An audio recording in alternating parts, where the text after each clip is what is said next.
Hello friends, welcome to my cooking. Namrata Gujarat કિચનમાં સ્વાગત છે તમારું બધાનું.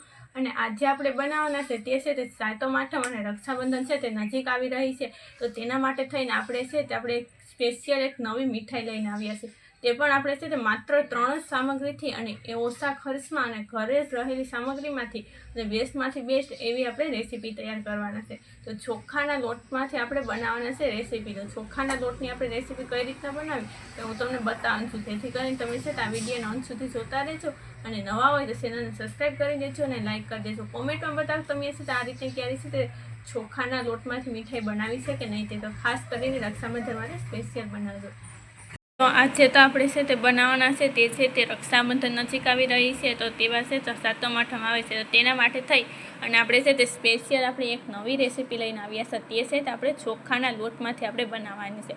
તો તેના માટે થઈને આપણે આ રીતના આપણે ચોખાનો લોટ લીધો છે તે 1 વાટકો, એટલે ચોખાને મતલબ પણ દળી નાખવાના આ રીતના અને તે લઈ લીધા. અને તેની સાથે આપણે છે તેનાથી છે તે અડધા કપ જેટલું એટલે પૂણા કપ જેટલું તમે જેટલો લોટ હોય તેનાથી પૂણા કપ જેટલું ઘી અને ખાંડ લેવાનું. ખાંડ ને ઘી બંને સરખા હોવા જોઈએ.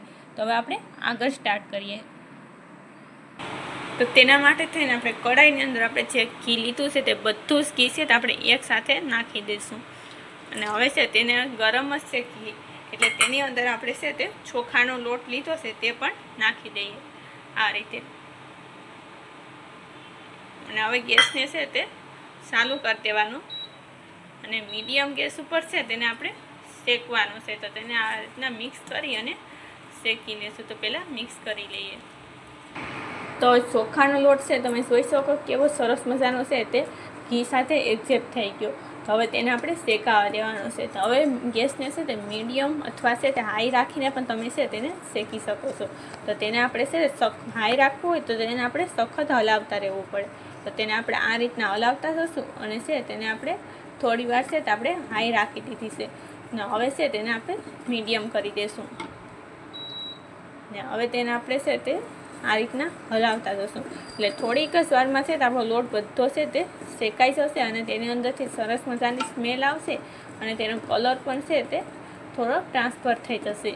એટલે છે તો આપણું છે તે એકદમ પરફેક્ટ એવું છે તે આપણો આ લોટ શેકાઈ પણ જશે. તો હવે તેને આપણે છે તે ઓછામાં ઓછો તેને છે તે મીડિયમ ગેસ ઉપર છે તેને આપણે 10 મિનિટ જેવું શેકવું પડશે, એટલે પરફેક્ટ શેકાઈ જશે. તો તેને આ રીતના હલાવતા રહેશું. તો હવે તમે જોઈ શકો કે આપણો છે તે સરસ મજાનો છે તો આ રીતનો છે તે લોટ આપણો શેકાઈ ગયો છે.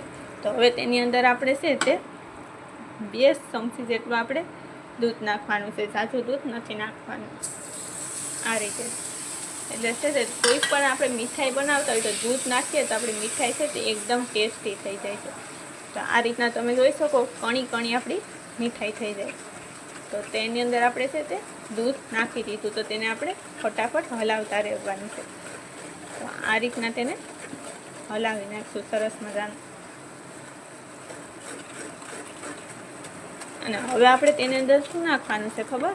તો આપણે તેની અંદર છે તો આપણે 2 થી 3 ચમચી જેટલો મિલ્ક પાવડર નાખશું. અને આ ન નાખવો હોય તો તમે તેને સ્કાઈપ પણ કરી શકો છો. તો આપણે મિલ્ક પાવડર નાખી દીધો છે. તો તેને પણ સરસ મજાનું મિક્સ કરી લઈએ આ રીતે. અને થોડું ઘણું મિક્સ થાય એટલે તેની અંદર હવે આપણે આ રીતની આપણે જે ખાંડ લીધી છે પીસેલી તે નાખી દઈશું. અને હવે તેને પણ છે તે મિક્સ કરી દઈશું આ રીતને સરસ મજાનું. તો હવે તમે જોઈ શકો કે આપણું છે તે મીઠાઈ છે તે કેવી સરસ મજાની છે. એકદમ માવા જેવી જ આપણી આ મીઠાઈ રેડી થઈ ગઈ છે. અને જોતાં તો એમ જ લાગે કે આપણો છે તે આ મીઠો માવો જ તૈયાર થયો છે. તો હવે તેને આપણે છે તે થોડી વાર માટે મિક્સ થઈ ગયું એટલે થોડી વાર માટે 2 થી 3 મિનિટ માટે તેને આપણે સરસ મજાનું હલાવતા રહેશું. અને છે તે ગેસની ફ્લેમ મીડિયમ ઉપર તેને આ રીતના શેકાવા દેશું. એટલે આપણી મીઠાઈ રેડી થઈ જશે.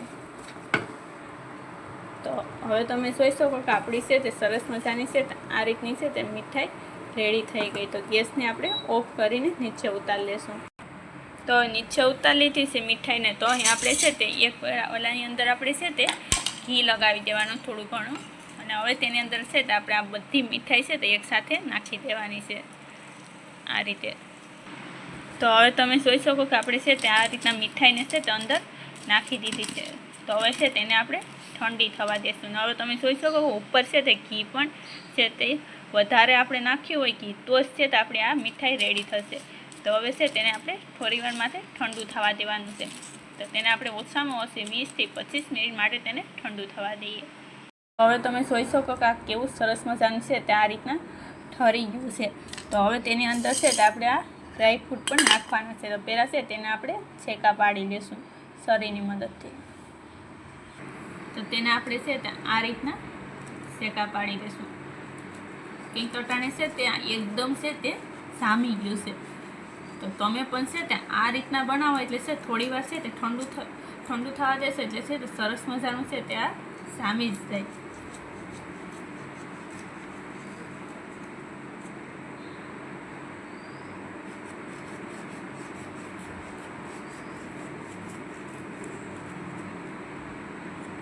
તો હવે તેને આપણે છે તો આ સાઈઝથી આપણે લંબચોરસ આકારથી આપણે કરશું એટલે છે અલગ પણ લાગે અને છે તે બધાને છે તે ખાવાની મજા આવે. તો હવે તમે જોઈ શકો કે આપણે છે તે શરીર મદદથી છે તે શેકા પાડી નાખ્યા. તો હવે તેની અંદર છે તે આપણે આ રીતના આપણે બદામ નાખશું. તમને જો જે ડ્રાયફ્રૂટ પસંદ હોય ને તે તમે નાખી શકો છો. પિસ્તા છે, કાજુ છે, દ્રાક્ષ છે, તે ગમે એ પણ નાખી શકાય છે. તો આપણે છે તે આ બદામ છે તે નાખશું કેમ કે બદામ છે તે બાળકોને માટે પણ છે તે વધારે સારી. તો આ રીતના આપણે બદામ નાખી અને તૈયાર કરી લઈએ. તો હવે તમે જોઈ શકો કે આપણે કેવી સરસ મજાની છે આપણે ચોખાના લોટની છે તે આપણી રેસીપી તૈયાર થઈ ગઈ છે. તો હું તમને છે તેને બહાર કાઢીને બતાવું કે આપણી છે તે આ ઢેફલી કેવી બને છે તે, ને એકદમ ટેસ્ટી પણ એવી જ બને છે. તો હું તમને છે તે અહીંથી કાઢીને બતાવી દઉં છું. આ રીતે છે તે તેની મેળાઈ છે તે અલગ પડી જશે.